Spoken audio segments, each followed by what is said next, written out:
আসসালামু আলাইকুম। আমি গত একটা ভিডিওতে বলেছিলাম, মালয়েশিয়াতে যারা বাংলাদেশীরা আছেন, ইফতার নিয়ে আমি একটা ভিডিও বানিয়েছিলাম। সো এই ভিডিওটা আপনারা সবাই দেখুন। এই ধরনের অপমানের পরেও অনেক বাংলাদেশি ভাই এখনও পর্যন্ত মসজিদে খাবারের জন্য যায়।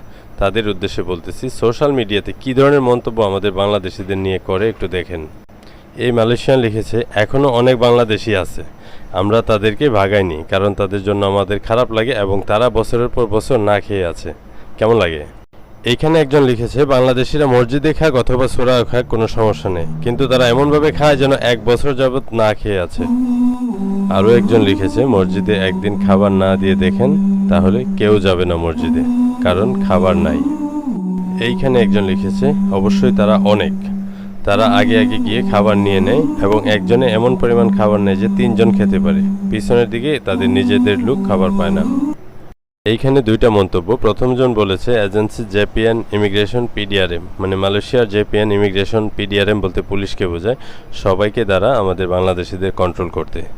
আর দ্বিতীয়জন লিখেছে, একটা ব্যানার লিখে দিতে মসজিদের সামনে, যাতে বাংলাদেশি বা বিদেশিরা মসজিদে প্রবেশ করতে না পারে শুধুমাত্র নামাজ ব্যতীত অন্য কোনো কারণে। আরও একজন মন্তব্য করেছে, বুঝতে হবে তাদের হয়তো খাবারের কমতি আছে, যে কারণে তারা অন্যান্য বন্ধুবান্ধবের জন্য এইখান থেকে খাবার নিয়ে যায় ইফতার করার জন্য। উমিয়া নামের একজন মন্তব্য করেছে, শুধুমাত্র রমজান মাসেই আমাদেরকে মসজিদে দেখা যায়, রমজান শেষ হয়ে গেলে আমাদের চেহারাও খুব সহজে মসজিদে দেখা যায় না। আরও একজন মন্তব্য করেছে, শুক্রবারের জুম্মার নামাজের সময়ও একই রকম, তারা আগে আগে গিয়ে খাবার নেয় এবং অনেকগুলো নেয়, যাতে তাদের রুমের বন্ধুবান্ধবরাও খেতে পারে।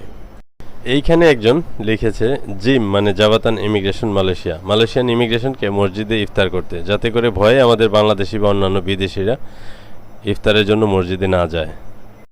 সবশেষে আমাদের বাংলাদেশি প্রবাসী ভাইদের কাছে অনুরোধ থাকবে, আমরা নিজে এবং পরিচিত সবাইকে মালয়েশিয়ার মসজিদে শুধুমাত্র নামাজ ছাড়া অন্য কোনো কারণে যেতে মানা করব, নিজ দায়িত্বে। কারণ এটা মালয়েশিয়ানরা পছন্দ করে না, আর আমরা এই দেশে প্রবাসী হিসেবে তাদের পছন্দ অপছন্দকে সম্মান করা উচিত।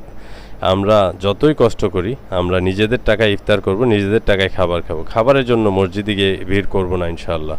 আর আমি কখনোই আমার ভিডিওকে শেয়ার করতে বলি না, তবে এই ভিডিওটা আপনারা শেয়ার করার জন্য অনুরোধ করতেছি, এই কারণে যাতে করে এখনও যে বাংলাদেশিরা মসজিদে যায় খাবার বা বিভিন্ন ইফতারের জন্য, তাদের নজরে আসে। এই জন্য আল্লাহ হাফেজ। সো এই ভিডিওটা দেখার পরেও যারা মনে করবেন যে মালয়েশিয়াতে মসজিদে ইফতার করা উচিত, তাদের উদ্দেশ্যে আর কি বলবো, কিছুই বলার নেই। আমাদের বাংলাদেশীদের এরা কি চোখে দেখে তা এই ভিডিও দেখতেই বোঝা যায়। আমি নিচু মানুষ।